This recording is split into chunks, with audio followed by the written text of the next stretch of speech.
from the pass. That's a sight. 5'3" Muggsy Bogues trying to keep Jordan out of the post. He stripped the ball! He's going to call illegal defense on the Charlotte Hornets, and the fans are not going to like this. Muggsy Bogues. Look at him underneath Michael Jordan. The fans just now finding out that there's an illegal defense call, but Bogues came away with that ball and it brought the crowd. Basketball. Sinasabing sports para sa matatangkad, lalo na sa mga Pinoy na pag may nakitang matangkad, iisipin agad naglalaro ng basketball. Kaya hayaan nyo akong ipakilala sa inyo ang player na magbubura sa paniniwala na nakakarami na height is might sa sports na basketball.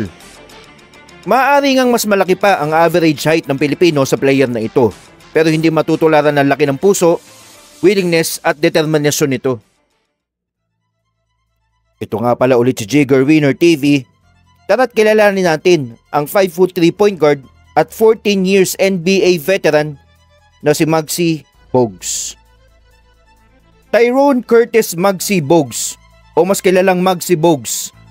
Ito ay pinanganak sa Baltimore, Maryland noong January 9, 1965 na ngayon may edad na 58 years old. Ang nanay niya ay may taas lang na 4'11" at ang kanyang tatay ay 5'5". Kaya ang height ni Muggsy ay talagang hindi pang basketball player, sabi nga ng mga nakakarami. Lumaki ito sa Baltimore's housing project at bata pa lang mahilig na ito maglaro ng basketball, pero lagi niyang pinapatunayan ang sarili niya sa lahat. Yung mga ibang bata nga daw hindi siya sineseryoso pag siyang kalaban dahil masyado nga siyang maliit. Lagi nga daw siyang may negative feedback na nadidinig sa larong basketball at madalas sabihin sa kanya ng mga tao na nag-aaksaya lamang siya ng panahon.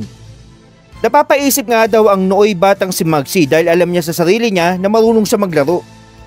Sanay nga lang daw itong nanonood lang kasi hindi siya sinasali. Dahil nga sa pagod na sila ng mga kaibigan niya na hindi sinasali at panaynood lang, gumawa sila ng court na parang box na gawa sa plastic at ito ay sinabit lang nila. Bata pa lang agresibo na itong si Muggsy at sabi nga niya kailangan daw niya maging agresibo dahil maliit nga siya. Dahil sa pagiging agresibo niya ay nakilala na siya sa lugar nila ng mga mas nakakatanda sa kanyang mga bata. Habang nahihilig nga itong si Muggsy sa basketball, siya namang gulo ng paligid niya. Sa murang edad, marami na siyang krimen na nasaksihan sa lugar nila. When Muggsy was 12 years old, nasentensya ng kanyang tatay ng 20 years na pagkakabilanggo dahil sa armed robbery. At sa panahon ding iyon ay nagsimulang gumamit ng pinagbabawal na gamot ng kanyang kapatid na si Chucky. Dahil nga sa di magandang surroundings ni Muggsy, nag-focus na lang ito sa paglalaro ng basketball. Tinawag nga itong Muggsy dahil may palabas daw noon na The Bowery Boys na may character doon na Muggsy na maliit na tao rin. Dumating ang high school life ni Muggsy at ito ay nag-aral at naglaro sa Southern High School. Pero dahil nga gusto ni Muggsy maging dental technician, lumipat ito sa Dunbar High School in Baltimore. Dahil nga napuna ang bilis at agresibong style ng paglalaro nito bilang point guard, maraming scholarship offers itong si Muggsy para maglaro ng college sa iba't ibang eskwelahan. Napili ni Muggsy maglaro ng college sa Wake Forest University. Sa 4 na taon niya sa college, ito ay nag-average nung senior year niya ng 11.3 points, 8.4 assists, and 3.1 steals per game. As a senior, he received the Arnold Palmer Award as a Wake Forest Most Valuable Athlete. Nung nagtapos ang college career ni Muggsy, he was the ACC career leader in steals and assists. Niretire ng Wake Forest ang numero ni Muggsy few years pagkaalis dito ng college at noong 2001, he was inducted into Wake Forest Sports Hall of Fame. After nga ng college, si Muggsy ay naglaro sa USA National Team in 1986 FIBA World Championships at nanalo ito ng gold medal. Mga kabasketball, laking gulat siguro ng mga player sa iba't ibang bansa at merong bulilit sa Team USA. Imagine niyo 5'3", nasa FIBA World Championships. Wala tayong makikitang ganun para siguro nakakita sila ng bata sa loob ng court, di ba? Pagdating ng 1987, Muggsy was selected second overall in 1987 USBL Draft or United States Basketball League. Naging fan favorite itong si Muggsy. Sino ba namang di magugulat sa liit nito na napakabilis at agresibo? Una't huling season ni Muggsy yon para sa USBL at ito ay nag-average ng 22 points and 8.4 assists per game. Pagdating ng 1987, he was drafted 12 overall pick in 1987 NBA draft by Washington Bullets. Naging history ang Washington Bullets noon dahil nasa kanilang pinakamatangkad na NBA player na si Manute Bol na may tangkad na 7'7" at pinakamaliit na si Muggsy na may taas lang na 5'3". Pagdating ng 1988, si Muggsy ay kinuha ng Charlotte Hornets dahil iniwan siya ng Washington na unprotected for 1988 NBA expansion draft. Sa Hornets, siya ay naging heart and soul ng kupunan.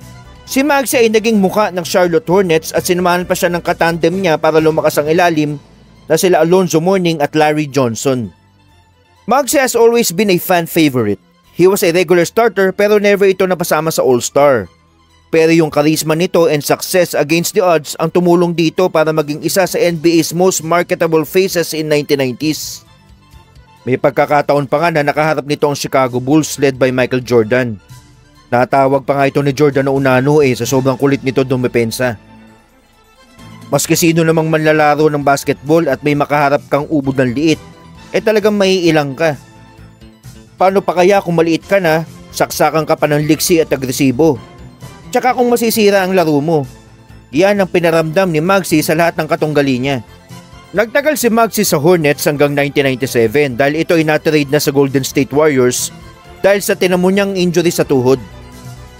Pinangunahan niya ang Warriors sa assist noong 1997-1998 season. Nagkaroon lang ito ng 36 games in the lockout shortened following season, missing time due to knee injuries. Pagdating ng 1999-2000 season, Muggsy signed with the Toronto Raptors, reuniting him with longtime teammate Dirk Curry. Ang tatay ni Steph Curry nakakampi din niya sa Charlotte. Noong 2000-2001 season, naglaro lang ito ng 3 games dahil sa chronic knee injury. Tinrade ito ng Raptors sa iba't ibang team pero hindi ito naglaro. Napunta ito sa Dallas Mavericks noong 2001 pero winave ito ng Dallas dahil nagsabi na si Muggsy na hindi na siya maglalaro ng basketball para alagaan niya ang nanay niya na may cancer. Natapos man ang basketball career ni Muggsy dahil sa mga trade dahil sa injury, nakatatak na ito sa history ng NBA na pinakamaliit na naging successful player sa NBA. Natalo pa nga nito ang mga higanteng nakapaglaro sa NBA pero mga hindi nagtagal Kayo mga kabasketball, kung kayo tatanungin, tingin nyo ba ay may dadating pa na mas maliit pa kaysa kay Muggsy na successful career din sa NBA? Para sa akin wala na or mahihirapan na. Kaya Muggsy Bogues, saludo kami sa iyo.